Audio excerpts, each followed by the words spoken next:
আমি রাজনৈতিক মুরব্বী বলতে এমন একজন রাজনৈতিক আইকনের কথা বলতেছি যার ফয়সালা সবাই মাইনে নেবে, যারে সামনে রেখে সিদ্ধান্ত নিলে সেটা সবাই মাইনে নেবে এবং আস্থা পাবে।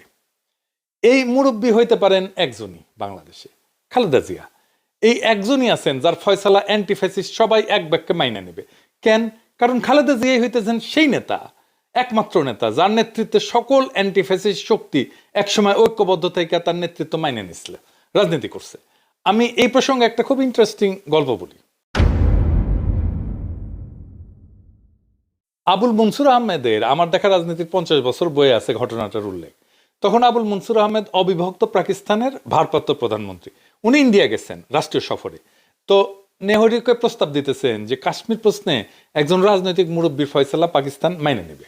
তো নেহেরু অবাক হইয়া জিগায়, কে সেই রাজনৈতিক মুরব্বী যার কাশ্মীর প্রশ্নে ফয়সালা পাকিস্তান মাইনে নেবে?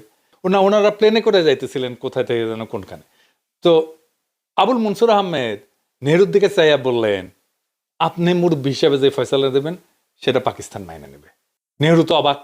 আবুল মনসুর বলতেছেন যে আমাদের আস্থা আছে, আপনি বেইনসাফি করবেন না। এটাই হইতেছে রাজনৈতিক মুরব্বীর ভূমিকা।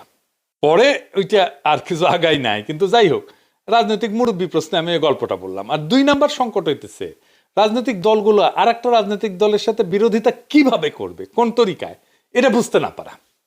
2টা দলের মধ্যে রাজনৈতিক বিরোধ থাকবে, খুবই ন্যাচারাল, সেজন্যই তারা 2টা দল। কিন্তু কোন কায়দায় রাজনৈতিক বিরোধিতা করবে সেটা বুঝতে পারতেছে না।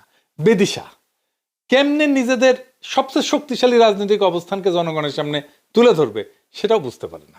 আমি আজকে কোন রাজনৈতিক দলের সবচেয়ে শক্তিশালী অবস্থানটা কি হইতে পারে সেটা আলাপটা আমি আজকে করবো না, পরে কোনো একদিন করা যেতে পারে।